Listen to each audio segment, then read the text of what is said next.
Hello, it's Emmy the Cat Lady here, and I'm bringing you another Wasteland story. So you find me here in the capital Wasteland with some angry super mutants, but we don't need to worry about them. Outside the cinema with some interesting movie choices, but we're not going to the movies today. We are going to find the story of a very interesting person, and it's something that probably a lot of people have never discovered. So we're going here. This is Abernathy Station, which you can't really see on that very well. So yep, we're going through the metro tunnels, and I know everybody hates the metro tunnels. I don't enjoy them either. I have just spent an hour walking around in circles trying to find my way to this particular place, but we're here. So we're here at Abernathy, and we're going to Takoma. So you might have been to the Takoma Park area, but the story that we're going to tell and the place that we're going to visit is quite well hidden, even if you have found your way to this place. So as with a lot of these videos, I've turned off combat and I've turned on God mode so that I'm not going to die of radiation sickness or anything like that, because that just ruins the storytelling. But if you're coming here and actually playing properly, there are super mutants. So the metro tunnels are a bit of a nightmare, but this map is actually designed to help you. So all the stations that are highlighted are stations that you can actually go into. And the lines that are highlighted are lines that you can actually walk along. The ones that are dark, you can't get into for whatever reason. So we've come into Abernathy, although it is listed as Vernon Square East, I believe, on the Pip-Boy map, but it's labelled as Abernathy. So we're going to follow the line along to Takoma, and we're just going to ignore these big green guys because we don't really care. So I will, and there's also some mirelurks hanging around in these tunnels as well, so it is kind of starting to be partially flooded, which explains why these guys are here. But we don't care, we're gonna just keep making our way along until we can't anymore, and then we'll cross the line and keep going. And there is some signs on the wall, helpfully, as well, which does make them a wee bit easier to navigate. But I'm not gonna argue with popular opinion about the subway, the metro tunnels in Fallout 3. They were a great idea in theory, but in practice they were quite awkward and difficult to navigate and very confusing. But there is some things that can help, the signs on the wall and the maps that are kind of highlighted for you, which do make it a wee bit easier. And here we go, we're at Takoma Station. So makes it seem closer than it probably really is as the crow flies, but definitely good idea in theory, but could have been executed a little bit better in my opinion. And made it a little bit easier for people to figure out where they were supposed to go, because the quest marker sometimes doesn't even know how to get through all the metro tunnels, so what chance have we got? But here we are at Takoma Park, and it's obviously known that you can get some fun baseball souvenirs, I believe. And oh, Enclave doing something. Oh, that car's gonna explode.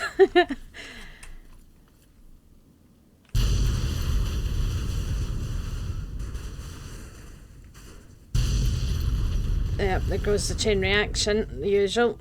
Okay, are we done with the random explosions? Because I wasn't really planning for that, guys. Okay, yep, so a bunch of super mutants, and it is the first time you come here, you do get little flyby from the Enclave.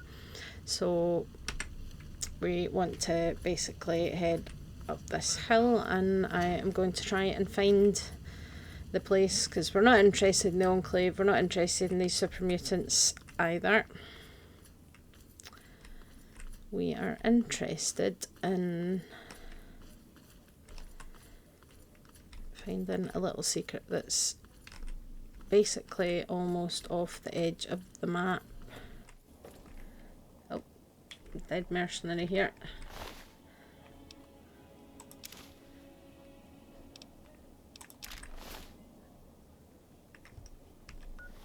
Okay.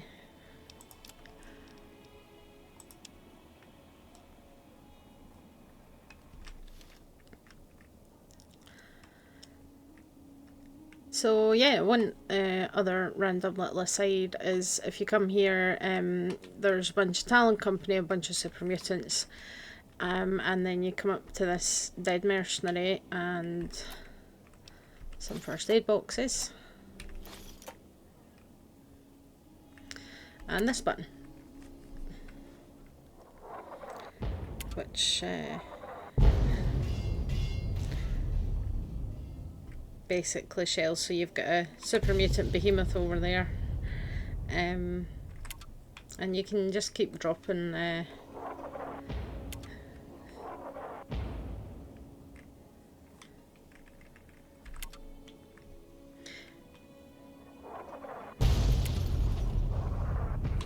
artillery on them. But that's not really why we're here though. So okay.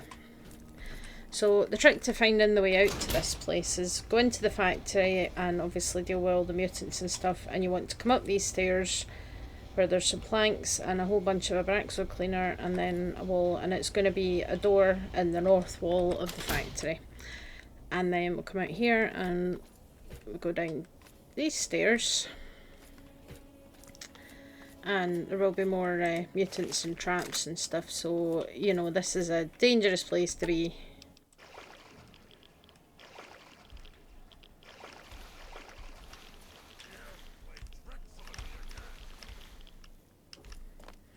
Okay, so yeah, you have to find your way over here to this side of the water and follow this path around. It's really, really difficult, so it's not... There's very low chance of you accidentally stumbling across this without knowing it's here, really, which is interesting. But yeah, so that's the factory there, and you want to kind of get across to here and follow this round, and you think, wait, where are you going? There's nowhere to go here, and that kind of looks like it's true. And we're also, if you look, right on the edge of the map, so it's really... But there is just this little passageway that you can get through, and yeah, another enclave flyby, which is interesting considering that this save file is post game. But you can see there's this big bomb crater, it's radioactive, and there's some ghouls hanging around in it. Now these ghouls are friend ghouls because I've got the ghoul mask. And what we're here to do is we're here to learn the story of Isabella Proud. So Isabella and her partner Jason came here to study the feral ghouls. So you can see they came quite well prepared. They've got radiation suits, they've got ammo, they've got lots of Radaway, generator, lots of Rad-X as well. And then this terminal, which is Isabella Proud's terminal. So this is the story that we're here to discuss. So we've got a few logs, basically her journal.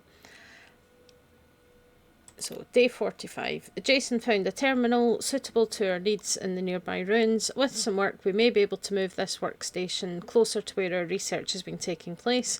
Must keep an eye out for a portable source of power. Must remember to translate my notes onto this thing when I have some time to do so. While Jason was scavenging the ruins, I caught a glimpse of the group by the pool in the afternoon. Contrary to what most people think, they don't fear the daylight at all, but they do seem to prefer indoor habitats. So then 6 days later, day 51. I've conducted an informal experiment this week. I've filled some heavy basins with water, each with different levels of radiation. Consistent with my predictions, they seem to prefer water with high rad content. Thanks to these radiation suits, I was able to irradiate one of the basins with a typically lethal level of radiation, and to my amazement, this has worked better than any of our attempts at constructing a lure to attract them into a research area. This is very exciting. So she's already kind of realised that the feral ghouls are attracted by radiation. So day 53. Jason's recovered and repaired a generator which should allow us to move this terminal and some of my equipment out to get a better position for observation of the group's behaviour. So this is where they set up this little camp that they're on. So day 58. Amazing. Today I was approached by one of them. I decided to call her Melinda. Not actually sure if there's a way to establish gender, but Melinda moved in a way that appeared very feminine to me. She caught me off guard while I was checking water levels in the experimental basins. For a moment there, I wished I had taken that damn pistol Jason insisted upon me carrying. She grasped my arm, but instead of attacking, she appeared to sniff my arm where some of the scavenged resin I've been using to irradiate the basins had spilled on my suit. Moments later, she was gone. Must consider some way of tagging them. So, interestingly, she seems to be treating these ghouls like animals that she's studying, essentially, rather than, formerly people, which is an interesting kind of approach. And then day 63, so 5 days later again, no sign of the group for days. Could Melinda have returned to the group with some news of our brief encounter? Perhaps they're scared of us. Jason's beginning to get concerned, but I believe we're close to learning what we came here for. The poor man's been through hell for me. I don't know if I could have achieved so much without him, but there's so much left to learn. So Jason's starting to have questions, starting to have doubts. And then day 67, I insisted on sleeping at the research site last night, much to Jason's protest. I'm sure I saw motion in the far ruins, but the moon had slid behind a cloud, so I couldn't make out for certain their shapes. I don't think mutants would have moved like that, and most people in the city know enough to hunker down at night. Could it have been our group returning home? So she's now decided she wants to sleep here so that she can monitor the site for the group of ghouls more closely. Then day 68. Slept outdoors again last night. Jason insisted on staying with me this time and built a camouflage screen for us to sleep in. I irradiated the main body of water as heavily as I could to try and draw them out. My plan seems to have worked because I saw a few, I think Melinda was among them, come into the open at dusk and settle into the water. After dark, one I believe to be the alpha male, I've called him Samuel, emerged with the rest of the group. I had to switch my Geiger counter off when he arrived to avoid being heard. I can't imagine the radiation levels the glowing ones must be infused with. I think that must be why he's the alpha. The others are so drawn to him because of his immense radiation. So she's given another nickname to one of the ghouls, and she thinks that the glowing one is the alpha of the group and seems to be in charge, and she thinks that's probably because the glowing ones are so heavily irradiated, which kind of makes sense.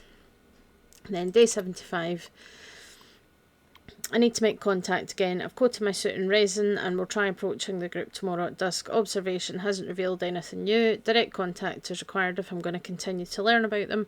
I know Jason would never understand, but this won't work if his suit isn't also irradiated. I'll coat it while he's gone scavenging during the afternoon, and we'll set up camp tonight by the water before dusk. And that appears to be the last one. So she was basically out here, and you can see everything's been set up. There's clipboards, pencils, they've got a mattress because they decided to sleep here, and they've set up this little research camp with their rad drugs and their radiation suits. But unfortunately, there's Jason and there's Isabella. So despite all of the precautions and things, they didn't survive. So we don't know whether it was the radiation that killed them, even though they are wearing radiation suits. Potentially, if they're coating their suits in that much radiation, or if there was a breach in the suits, then that could be enough to kill them, or whether it was actually the ghouls themselves here. But if we have a look, so the glowing one there has actually, the game has named it Samuel, and And yeah, if you're at high level, there's reavers about as well, so a bit safer if you've got the Ghoul mask, although you do go through a lot of super mutants and Talon Company mercs to get to this place, and it's really, really well hidden, so you'd have to be quite the diligent explorer, I think, to stumble across this place without knowing it was here, because, you know, you're actually kind of, we're off the edge of the map just about here, and it's this place that you can only get to through this one metro station, and it's a really awkward, I mean, you might have come to Takoma Park, especially if you decided that you wanted to get all the behemoths, but even if you did that, stumbling across this location would be pretty unlikely. But I think it's quite an interesting story, and it is something that, you know, when it comes to the ghouls and why some ghouls go feral, why some ghouls don't go feral, and are they all going to go feral eventually?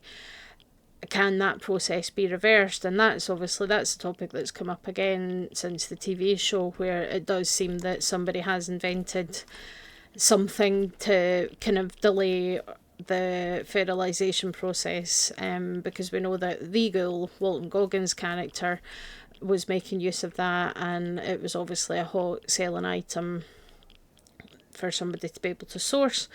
So it's an interesting thing, and it is something that, you know, potentially researching the feral ghouls and how they work is valuable, but being around them is dangerous, because they give off radiation, especially the glowing ones, and they tend to hang around in heavily irradiated places, which means that, you know, safety of non-ghoul humans would be a potential issue. But if you put God mode on, then it doesn't really matter. But yeah, there's Samuel. Hello, Samuel. Hello.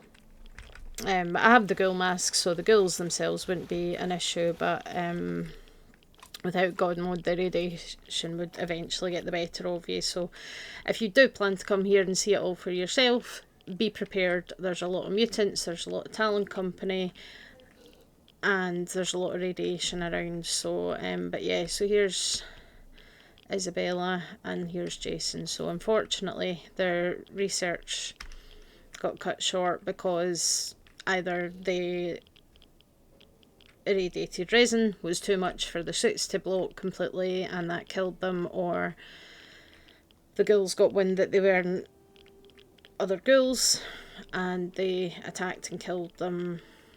It's impossible to know, really.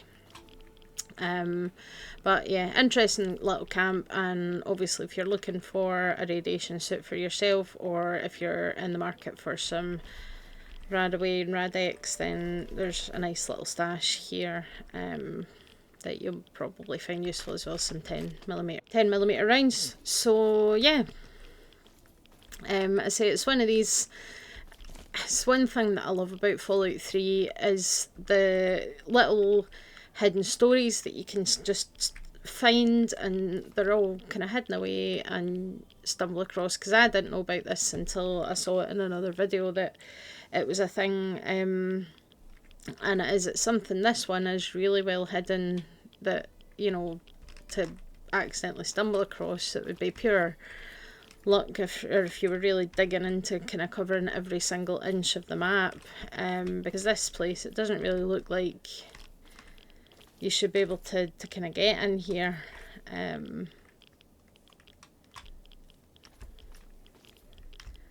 But you can, and then you can kind of climb your way through here. Oh, how's this? Chinese assault rifle, more Radaway and a beer. And campfire.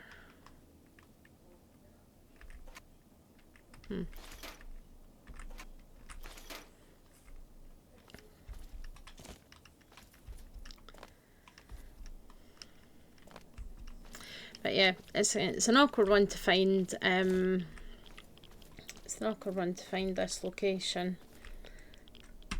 I'll show you on the map. So yeah, we can see we're here. So there's GNR there and Chevy Chase. And then you've got Vernon Square, Vernon Square East, Vault-Tec headquarters. So where you want to go is Vernon Square East, which is actually Abernathy Station, and you go through the metro tunnel there, and then you'll come out at Takoma Park, and then you're looking for Takoma Industrial, and you need to go through the back to the north wall of that, and then you can find your way out and down and fall round to get to this location where Isabella Proud's little research station was, which is a real shame that they didn't survive, but the ghouls are still here, including Samuel. So you know, you don't often see feral ghouls that have names in this game, so it's nice to have one there.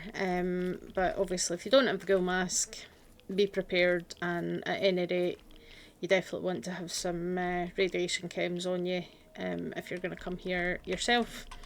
It's quite an interesting area to explore. There's a few other unique items, and you've got the super mutant behemoth, the artillery button that you can use, and you can just press the button and use that to take down some of the mutants.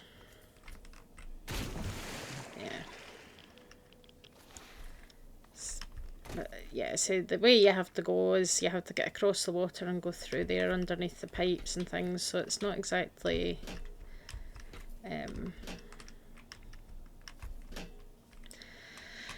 straightforward place to get to, but definitely worth exploring, I think.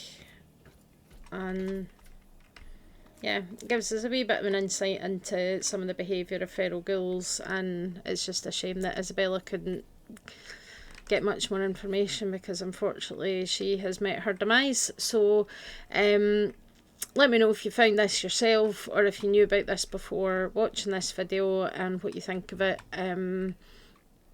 And as always, I love to hear your thoughts in the comments. What do you think about ghouls in general? They are a subject that I do want to tackle for the science series eventually. So that'd be something to think about. But yeah, let me know what you think. Thanks for watching, and I'll see you all next time. Bye.